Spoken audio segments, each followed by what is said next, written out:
Igitondo cyiza ku badukurikiye hirya no hino aho muherereye ku migabane itandukanye, abari Amerika, mu Burayi, Australia, Canada n'ahandi hatandukanye no muri Afurika. Reka tubifurize ibihe byiza mwese, niba ari mu gitondo nimwaramutse, nimba ari nijoro namwe reka tubifurize ijoro ryiza. Turi mu gitondo cyo kuri uyu wa kane ku minsi 19 y'ukwezi kwa gatatu umwaka w'ibihumbi 2026. Uyu ni wa mwanya mwiza tubagezaho amakuru yaramutseho muri studio za Mulenge Today TV. ni Muhasha Fidele, nkaba mbahaye kaze kugira ngo tuze kubana muri aya makuru. Ingingo z'ingenzi zigize aya makuru yo muri iki gitondo, turaza kugaruka ku bigize itegeko nshinga risha genda guhindurwa na Felix Antoine Tshisekedi Tshilombo. Ramazani Shadari, umunyamabanga uhoraho w'ishaka PPRD rya Joseph Kabila Kabange, ararembye dore ko yaramaze iminsi afunzwe ariko akaba yaraye ajanwe mu bitaro arembye ameze nabi nk'uko byatangajwe na famiye yiwe cyangwa se n'umugore we. Nanone turaza kwerekeza muri Walungu tubabwire imirwano yabereye muri kariya gace. Uvira muri uyu mujyi nyuma y'imirwano yabaye munsi w'ejo bundi, haravugwa kwitotomba kw'abaturage aho bavuze yuko nibabona guverineri w'iyi ntara bice bigenzurwa na leta Jean-Jacques Purusi ko bazamwicira bonyine, haba mu buryo busanzwe ngo bazamurya amenyo cyangwa se bamukubitisha inkuba, kuko ngo arakabije kandi ngo bafite amakuru ko avugana na M23. Abaturage rero bakaba bagomotse mu mujyi wa Uvira, ibintu ntibyoroshe. Nanone turaza kubabwira andi makuru ajanye n'ubutumwa umupfurero yageneye ririya tsinda ry'abanyamurenge bagiye gushimira Ndayishimiye, aho yababwiye ati nkeretse bazaba bage ayo mazuru yanyu babashireho amazuru magufi ameze nk'aya Ndayishimiye, cyangwa se wegenda afata iryiwe dore ko ari rinini abagabanyirize uti naho ubundi bazabarya muri imboga za Gisegeti. Ibi ngibi n'ibindi nibyo tugiye kuba tugarukaho muri aya makuru. Ntuje kure ya Mulenge Today TV. Amakuru ku buryo burambuye ni mu kanya gatoya nyuma y'akaruhuko.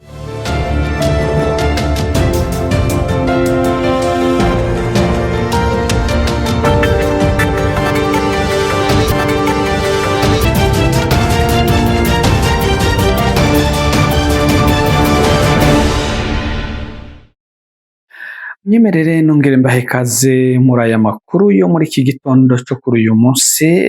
Inkuru yacu cyangwa se amakuru yacu tuyahere kuri iyi nkuru.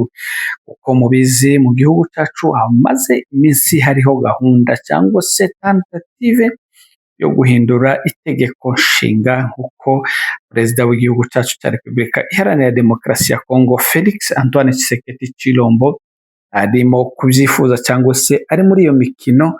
Hanyuma rero abantu benshi bakaba bakomeje kwitambika iyo gahunda, banga ko ahindura itegeko nshinga kubera inyungu ze bwite. Dore rero bimwe cyangwa se amakuru yizewe nk'uko bimeze, itegeko nshinga risha riri gutegurwa na perezida Felix Antoine Tshisekedi Tshilombo. Dore ibizaba bigize iri tegeko nshinga arimo gutegura. Icyambere, guhagarika burundu gahunda yo kuvanga no guhuza ingabo, mu magambo y'igifaransa icyo bita brassage na mixage mu ngabo za FARDC. Icyo ntikizongera kubaho, kandi icyo ngicyo impamvu agikora ni uguteganya yuko ibiganiro bishobora gukunda cyangwa se hakabaho ikindi kintu icyo ari cyo cyose gishobora gutuma cyangwa se cyamwoblija kuvanga ingabo. Nk'uko mubizi mu gihugu byagiye bibaho, hariho imitwe itandukanye y'inyeshyamba cyangwa se kurwanya ubutegetsi, hanyuma bikaba ngombwa ko bavanga ingabo, ariko cyane hakibasirwa iyo mu burasirazuba cyane cyane irimo abatutsi. Iki rero cya brassage ngo ntikizaba nicyo kiri kwikubitiro ku mwanya wa mbere. Ku mwanya wa kabiri hakabaho ngo gusubiza amatora ya perezida akorwa mu byiciro bibiri. nibyo amatora azaza akorwamo, ntumbaze sinzi icyo bashatse kuvuga ahangaha. Icya gatatu, abayobozi b'intara cyangwa se ba guverineri bazajya batorwa n'abaturage mu buryo butaziguye. Icya kane, kubuza umuturage kwiyamamariza imyanya myinshi icyarimwe, kuko mu gihugu hariho abiyamamariza imyanya ugasanga ni umudepite provinciale, ugasanga kandi ni umudepite nationale. Ibyo ngibyo bikunze kubaho mu gihugu cya Congo. Icya gatanu, kwemeza ubwigenge nyabwo bw'ubutabera. Icya gatandatu nanone ngo ni ugutandukanya neza ububasha bw'inzego z'ubutegetsi, ubuyobozi bukuru, inteko nshingamategeko n'ubutabera.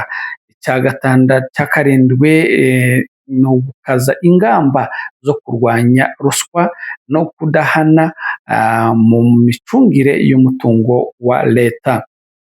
Icya munani, ni ugushyira mu bikorwa ubuyobozi bwegerejwe abaturage no kwegera intara mu bwisanzure, cyangwa se no kongera intara mu bwisanzure. Icya cyenda, kurinda no kwemeza uburenganzira n'ubwisanzure bw'ibanze bw'abaturage. Icya cumi, gutuma amatora arangwa n'ubunyangamugayo no kwizerwa. Icya cumi na kimwe, gushyiraho ingabo n'inzego z'umutekano zikora kinyamwuga kandi zitabogamye mu bya politike. Icya cumi na kabiri, aricyo cya nyuma, ni uburinganire bw'abaturage bose imbere y'amategeko, nta vangura iryo ari ryo ryose. Icyo barabeshe ntabwo bagishobora, kubera kuko ibi nibyo byabananiye, ivangura niryo ribokamye. Yaba bari bagishoboye, ibintu byari kuzagenda neza. Ibi ngibi rero nibyo bizaba bigize iri tegeko nshinga, mu gihe Felix Antoine Tshisekedi azabasha guparvenir kubyemeza cyangwa se gukonvenkira abadepite n'abandi banyapolitike, hanyuma bikaba, usibye kuko bitazamworohera kurihindura kuko birakomeye, afite imbogamizi imbere yiwe kandi abanyekongo ntabwo babyemera, ndetse n'itegeko nshinga ubwaryo ntabwo ryemera ko ibi ngibi bibaho. Nk'uko twabibabwiye ubushize, igihugu kiri mu ntambara, igihugu kiri muri etat de siege, igihugu kiri muri ibi bihe nk'ibi turimo, ntabwo byemewe ko itegeko nshinga rihindurwa cyangwa se rivugururwa. Ni NON. Dukomeje no mu yandi makuru, turi Kinshasa muri Repubulika Iharanira Demokarasi ya Congo. Ramazani Shadari yajanwe mu bitaro ari muri eta itameze neza nk'uko byatangajwe nabo mu muryango we. Umunyamabanga uhoraho w'ishaka rya Parti du Peuple pour la Reconstruction et la Démocratie, mu magambo ahinnye PPRD, Emmanuel Ramazani Shadari yajanwe mu bitaro byihutirwa cyangwa se muri urgence kuri Hopital General, ari mu bihe bitoroshye cyangwa se mu buzima bukomeye, nk'uko amakuru aturuka mu muryango we abitangaza. Kuva mu kwezi k'Ukuboza gushize afunzwe ku itegeko rya Conseil National de Cyberdéfense CNC, aho afungiye mu bwigunge cyangwa se ahantu hihereye cyangwa se hihishe wenyine hakabije. Nk'uko aya makuru abivuga, umugore we niwe wenyine wemerewe kumusura, kandi ngo akamusura rimwe mu cyumweru, aho yemerewe kumusura buri wa gatandatu mu gihe cy'iminota 15 itarenze. Guhera masaha ya 2 z'ijoro za hariya Kinshasa, akaba aribwo yemerewe kumusura. Amakuru akaba avuga ko mu gihe agiye kumusura cyangwa se buri gihe iyo agiye kumusura umugore we, asabwa kwambara agapfukamunwa ndetse bakanamupfuka no mu maso akigera ku cyicaro cya CNC, kugira ngo atamenya inzira yanyuzemo cyangwa se ajyanwamo ajya gusura umugabo we aho afungiye. nanone amakuru akaba avuga ko bivugwa ko kandi aho afungiye Emmanuel Ramazani Shadari buri gihe hahora hahindurwa nyuma yaho asuriwe, ni ukuvuga ngo nyuma buri munsi iyo umugore we avuye kumusura aho yari afungiye bahita bahahindura, kandi uyu mugore amugera imbere bamufunze mu maso cyangwa se mu maso hapfutse, yamugera imbere bakamupfukura, hanyuma baje kumusubizayo bakongera bakamupfuka mu maso, hanyuma nanone Ramazani Shadari bagahita bahindura aho yarafunga. Ntumbaze ngo niki gituma bakora gutyo cyangwa se babigenza gutyo, nibo bazi impamvu. Ramazani rero akaba ari muri leta itameze neza.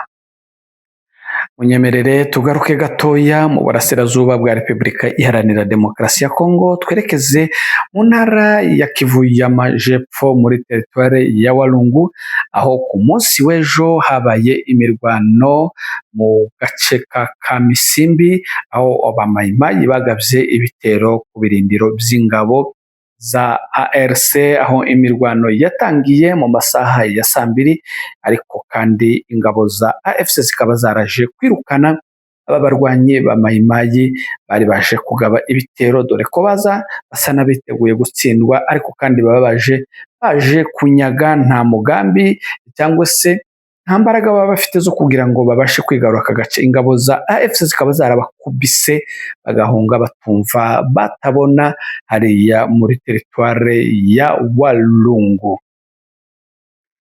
Nanone mu yandi makuru turi hano mu mushasha wa Plaine de la Ruzizi, nk'uko mwabibonye ejo bundi hari imirwano, abaturage baritotombera uburyo abayobozi bo mu nzego zo hejuru barimo guverineri n'abandi bayobozi bahunga hakiri kare bagasiga babataye, aho bamwe bambutse mu gihugu cy'u Burundi, abandi bakaba barerekeje za Baraka. Atese ni gute mutegura intambara hanyuma mugahunga mugasiga mudutaye, kandi mwari mwatubwiye yuko ibintu bigiye kuja ku murongo bigiye gutungana? Ni mu gihe guverineri w'intara ya Kivu y'Amajepfo Jean Jacques Purusi n'abandi bayobozi batandukanye, bamwe berekeje mu gihugu cy'u Burundi barimo guverineri, abandi bakaba barerekeje mu mujyi wa Baraka nyuma yo gushoza intambara, hanyuma bamara kubona ko bikomeye bagasiga bataye abaturage. Abaturage bakaba barimo bibaza, ntese buri guhunga mugasiga mudutaye kandi ari mwebwe mwari mwatubwiye yuko mutuzaniye amahoro? Ese aya niyo mahoro mutuzaniye? Aya mahoro noneho ni modele gani? Zifashe gute? Abaturage bakaba bari mu gihirahiro babuze ayo bacira n'ayo bamira kubera ibibazo biri mu mujyi wa Uvira, aho bakomeje kugira panike bati dore ingabo za twirwaneho ziri hejuru yacu hano za Kirungwa haruguru gatoya, hanyuma hirya naho M23 nayo iradusatiriye ati nta mahoro dufite, nta bwinyagamburiro.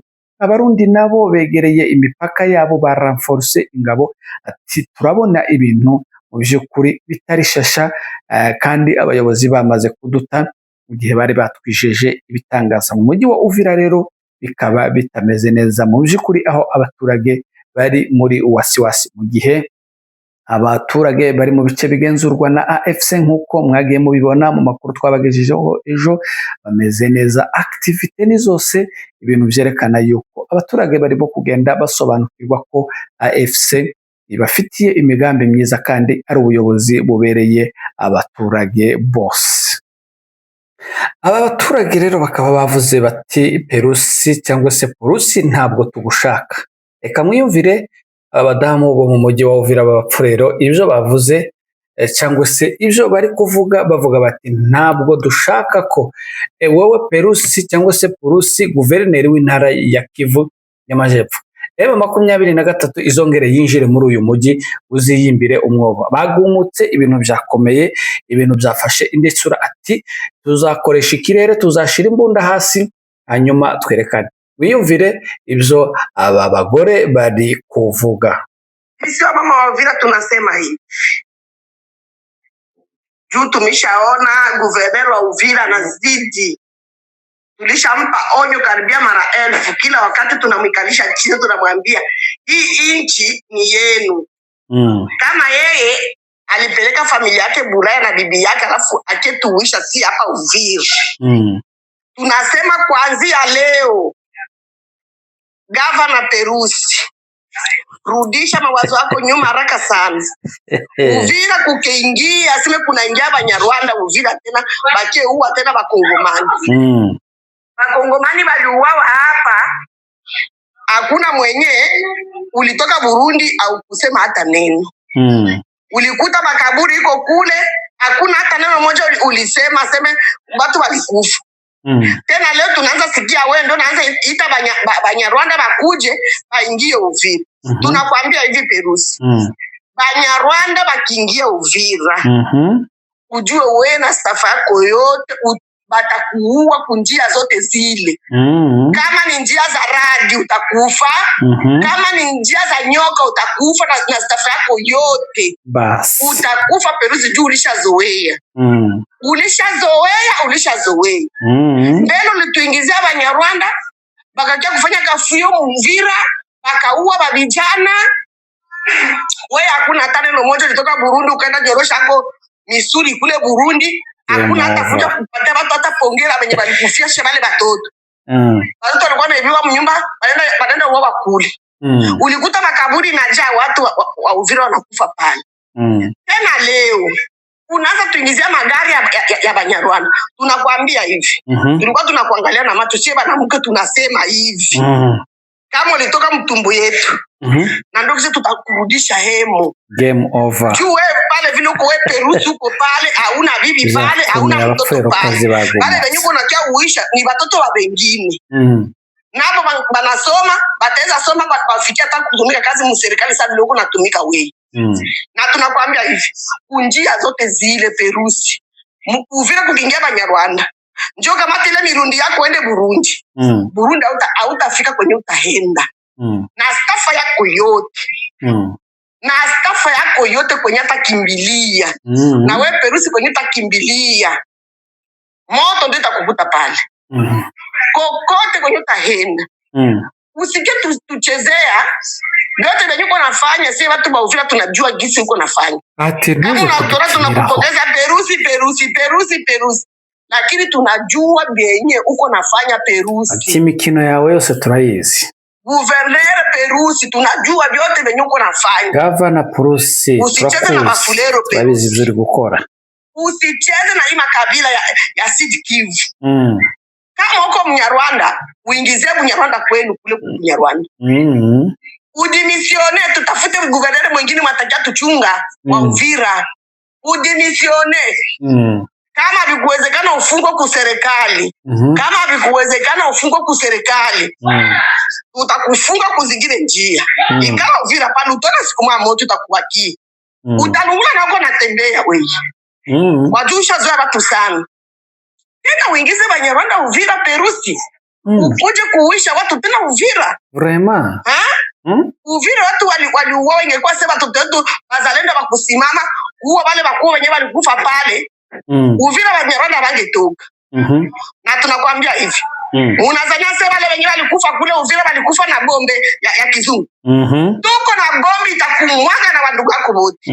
Wale wote wenyewe utakuwa nabo. Tutakushushia hayo sema na mke si hapa. Okay. Tutakushushia ile bombe na kuambia wewe Perusi kama kugeuza mawazo yako nyuma unafanya ukienda Uvira unaenda kisasa unaenda danganya Tshisekedi mimi hivi raporo zako zote zisha kwa Tshisekedi huko siku moja utakuja tolewa hapo kama tunaona Tshisekedi akufaulu tutatafuta njia nyingine kuingia Banyarwanda pale uone usizanase kama Banyarwanda kiingia Uvira ujifanyishe kukimbia Burundi ukienda Burundi tuko na wewe na nyumba kwenye utalala tutajua. Alisha kimbia. Wewe utushinde maarifa.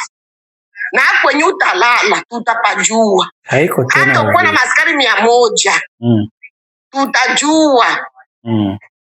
Nakwambia hivi.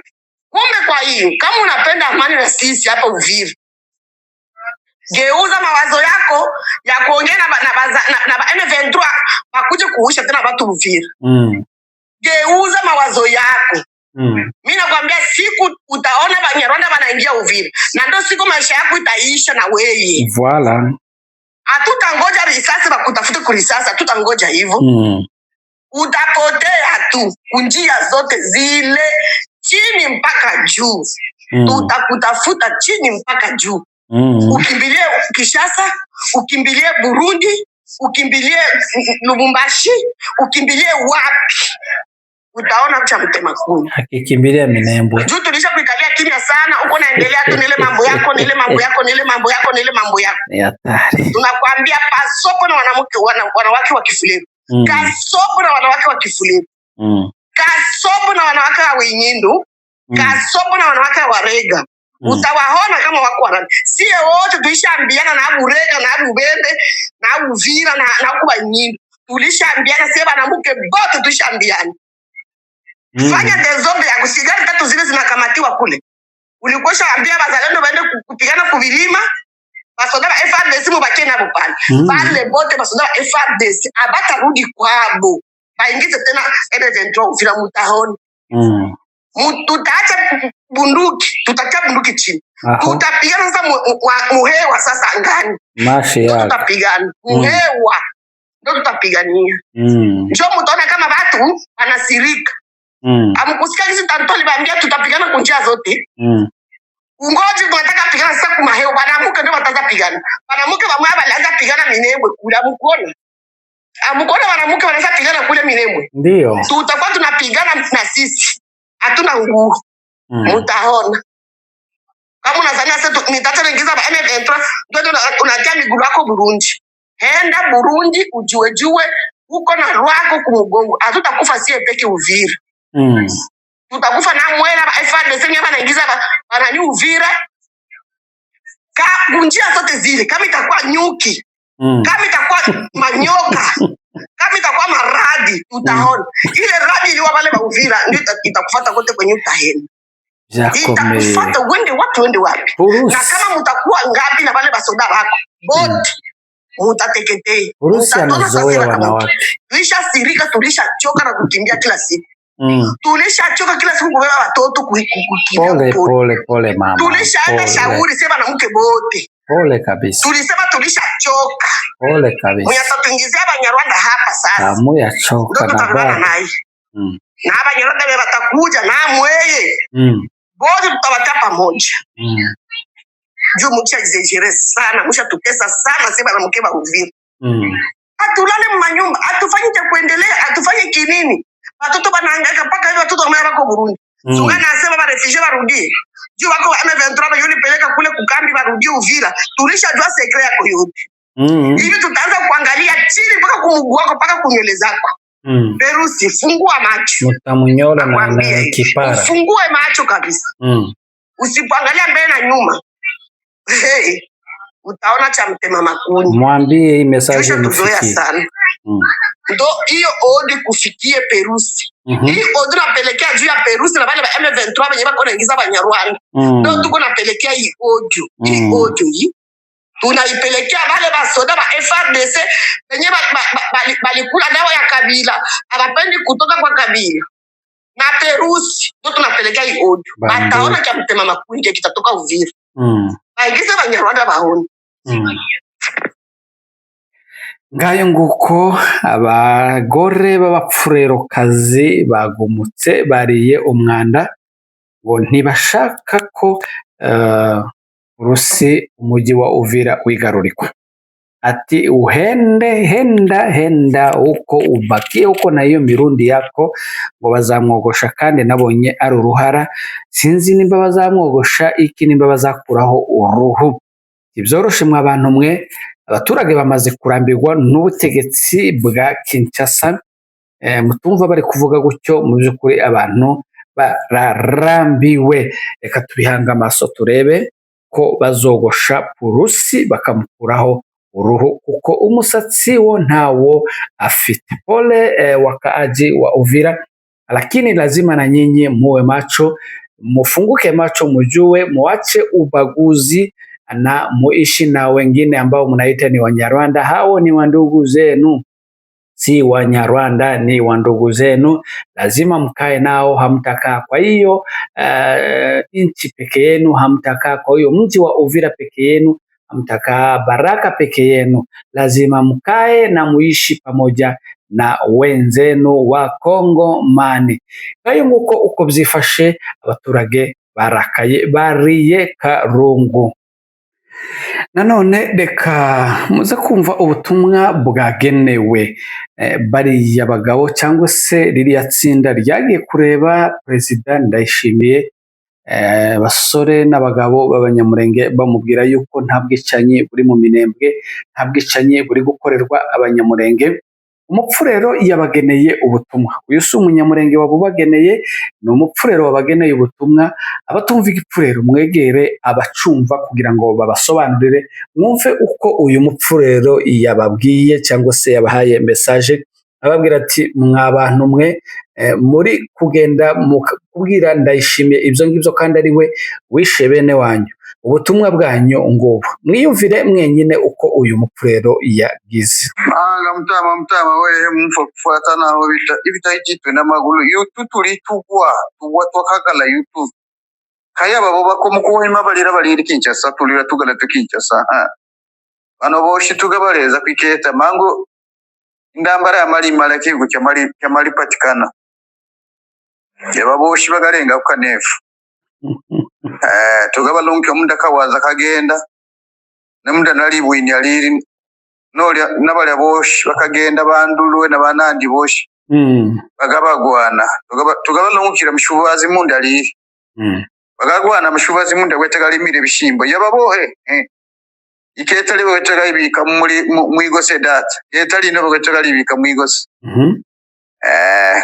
galira mazulu gamwabo haibagaga bishaka Nsare amazuru kaya babangalenge uyu gwetugata kokuno kanga shaga yahono mutukara narenge fize nayingire Minembwe ese uyu haye uvuga yagera ababembe bangamutonagalira mazulu n'amagulu banayoke banali atabembe ba yababoshi gwetugabona ya kiriba gere kwa nyandi kiriba lambe munyo mwa Kisegeti kiriba lambe munyo mwanandi imwa neva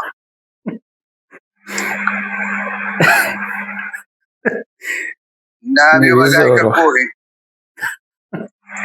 imbere ryabo baliri baduyi bamwabona umukogo mwabo no kumwaneva gutashangini n'umukogo mwabo no kumwa Kisegeti bitashangini nanga zirishogo ziri nyama zimwa Kisegeti yizi ziriya ni imboga za nyama za Kisegeti nyama z'ababembe nyama z'abafuriyo kiriba komya kagasha kiriba mube tuli bamubike amgongo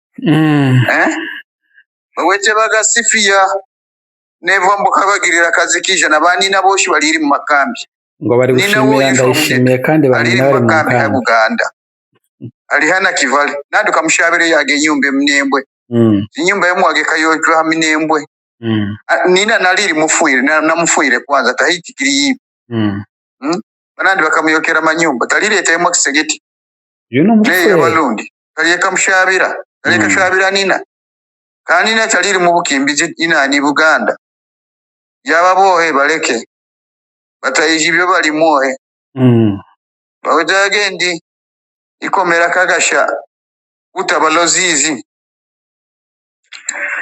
galira mazulu gamwa bagaga bishayi baho bakibwire neva ababaje mazulu ababike mazulu gekihutulyoke ngo babwire Ndayishimiye baga mazulu bafite abashira ayabahutu baliri hose ariko muzira koko banina nabayishe boshi bakabafulusa ndayo ukiyimbwa kutongoli mwage ndayo kiyimbe mwabo batakibwe tikiri biguka be mwabo kiri nabo bakagende mu bihugu byembuga bwiriro kutibite bugenda bagapomuka endambara bakizi babinga bwiriro kubingirizwa n'abamayi n'abasoda be Kongo byo kuri birababaje bikaga ibyo bagacaga gisifiyaga yambunanga musegetse akabagirira busha akabagirira bikake akayita bayishe na banyina anabashabira byo bagacaga jimusifia byo bagacaga jimukomera kagasha lolo simba bamuhitiri lolo